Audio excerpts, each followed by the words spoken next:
بسم الله والحمد لله. أنا النقيب المتمرد على غادة وساسة الجيش الفاسدين وشرذمة فلول الكيزان. الليلة سمعنا خطاب للبرهان الهارب من غياته التارك وراه جنوده وضباطه في ولاية البحر الأحمر في بورسودان، بأنه بيعرض بأسلوب تعريض بلاغي إنه نحن بنشكر ناس دارفور أو ناس ولايات دارفور اللي حاربوا معانا. انت ده نوع من انواع شنو؟ الذكاء. والله ده الذكاء حقكم الاصطناعي ذات. انت ناس دارفور ديل لما كنت جوا بدرومك ده ما عارف غادة جيشك الفاسدين واستخباراتك العمله نتن وغزر بيشبهها وبيشبه الكيزان عملوا شنو؟ كان بيقتلوا في ناس دارفور على اساس عرقي وغبلي. بينزلوا اي زول من الحافله بيلقوه من دارفور بيدوه طلقه. الافا نحن شاهدناهم انه بيضربون وعزل بسبب شنو؟ الغبليه، بسبب انهم هم من دارفور. فانت ما تعمل فيها زول ذكي وتشكر ناس دارفور اللي قلت تقاتلوا معاك في نياله ولا في الفاشر.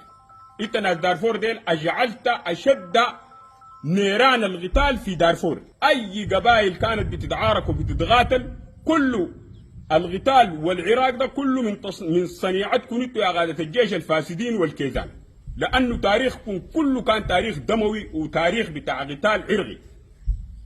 ثاني حاجه سمعناك بتقول نحن حنقاتل لحد ما ننهي التمرد. احنا والله ما بننتهي نهائي باذن الله تمرد. الله اكبر. وحنتمرد وحنظل متمردين الى انه نحرر كل بقاع السودان من قادة الجيش الفاسدين. الله اكبر والكيزان. الله اكبر. ونحن والله الواحد بقى فينا لما يمشي اي محل او يصلي اول دعاء بيقول اللهم ارزقني متمردا يجغم ويبل الكيزان وغادة الجيش الفاسدين. نحن والله دي دعوتنا، دي دعوتنا انه نحن ذاته لو جبنا اولاد يجوا متمردين، لو ما جوا متمردين ذاته ما في اي فايده. الله اكبر الله اكبر الله اكبر. اشبالنا نحن ان شاء الله حنعلمهم التمرد على الفساد وعلى الكيزان وعلى الجماعات التي تستخدم الدين كشعارات من اجل مصالحها الشخصيه. نحن تعلمنا خلال ال30 سنه وعرفنا التعاليم الخبيثه كلها بتاعت غادة الجيش الفاسدين والكيزان. موت وبلبس، نحن نموت معاكم موت هنا في البلد دي لحد ما الموت ذاته يتساءل الناس دي جو من وين؟ الناس دي استهلكوني استهلاك فايد ذاته للاستهلاك. يقول نموت معاكم موت في البلد دي نحن ثاني الى ان يقضي الله امرا كان مفعولا. نحن نظريتنا وفهمنا واضح في انه غادة الجيش الفاسدين ما حنخلي منه نية. جاهزين جاهزين جاهزين جاهزين يا شباب، جاهزين.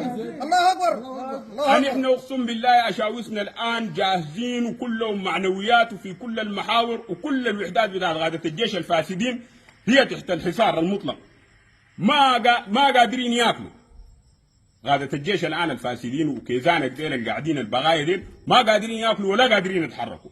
نحن اصلا ذاته ما ناس تفاوض ولا ناس سلام ذاته، نحن بس ناس حرب. الله ده خلقنا للحرب بس وللموت.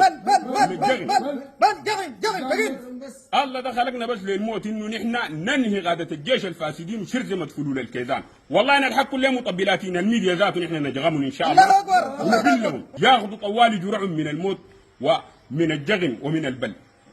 الله اكبر.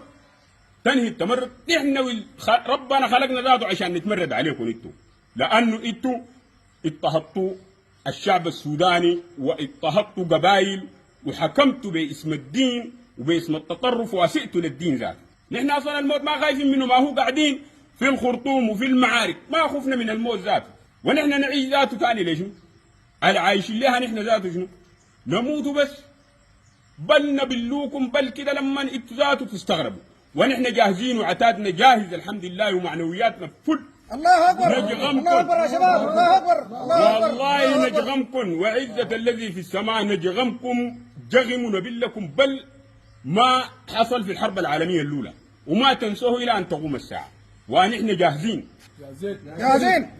جاهزين والله جاهزين. والأشاوس إن شاء الله كلهم جاهزين. ونحن خطاباتك دي انت اصلا ما قدرها، لانك انت كنت في بدرومك ولما لقيت فرصه هربت كما يهرب اللصوص الجبناء. لكن نحن قاعدين في الخرطوم ان شاء الله. وحنقاتل ان شاء الله الى اخر نفس، الله اكبر الله اكبر وحنقاتل قتال من لا يخشى الموت ان الله شاء أكبر. الله. ونحن من هنا ان شاء الله انتم حتشوفوا البيان بالعمل في الايام القادمه ان شاء الله. جاهزين سرعه حس التحيه لكل الله اكبر جاهزين سرعه حس جاهزين سرعه حس جاهزين التحيه للسيد قائد قوات الدعم السريع السيد الفريق اول محمد حمدان دبلو، والى كل الاشاوس والضباط. ونصر ولا شهاده يا جماعه، نحن شعارنا معروف، نصر او شهاده، ما في خيار وسط، ما في مفاوضات، ما في قاعده مع اي كوز، وما في قاعده مع قائد جيش فاسد. الله اكبر. مص دماء العساكر ومص دماء الشعب السوداني وبدد ثرواتهم. نحن ما عندنا قعود، نحن شعارنا بس يا اما نصر يا اما شهاده. جغم جغم جغم جغم بس قدام. انا المتمرد على غاده وساسه الجيش الفاسدين وشرذمه فلول الكيزان النغيب سفيان محمد زين بريمه. واتفضل اخونا العميد سفيان في كلمه. طيب بسم الله الرحمن الرحيم والصلاة والسلام على أشرف المرسلين سيدنا محمد على آله وصحبه وسلم. أنا دار أرسل لك رسالة من هنا يا البرهان يا هارب. أنت ما كنت قاعد في البدروم، ما لك مكان تصرح تصريحاتك دي وقت أنت كنت قاعد في البدروم، مرقت لقيت الهواء مشيت بالسودان بقيت تصرح. لكن أنا أقول لك وأبشرك أنت والخونة بتاعينك الكيزان دل الآن المعركة حسمت. الآن المعركة حسمت، الآن نحن داخل سلاح المدرعات، والآن ناسك والله هاربين، الآن ناسك والله هاربين، الآن نحن داخل سلاح المدرعات وناسك والله هاربين، الآن هربوا لاتجاه الذخيرة، والآن نحن قواتهم بتمشط فيهم وبيطاردهم الآن من الإشلاق ومن الذخيرة، ما يبقوا رجال يثبتوا، ما قالوا بيثبتوا قدامنا، قدام الجاهزين والله ما بتثبت، سواء كان أنت البرهان أو سواء كان الفلول بتاعينك. قدام الجاهزين ما بتثبتوا، 5 دقائق قدام الجاهزين ما بتثبتوا، وليتوا هاربين، تركتوا جثثكم وراكم ما قادرين ترفعوا جثثكم حتى وراكم ما قادرين ترفعوها، الآن نحن مسيطرين في الخرطوم نسبة 90% على أرض الواقع، أنتوا سيطروا على الميديا وسيطروا على الفيس وسيطروا على الحياة دي، لكن نحن بنسيطر على أرض الواقع، وكتر خيركم وجزاكم الله ألف خير.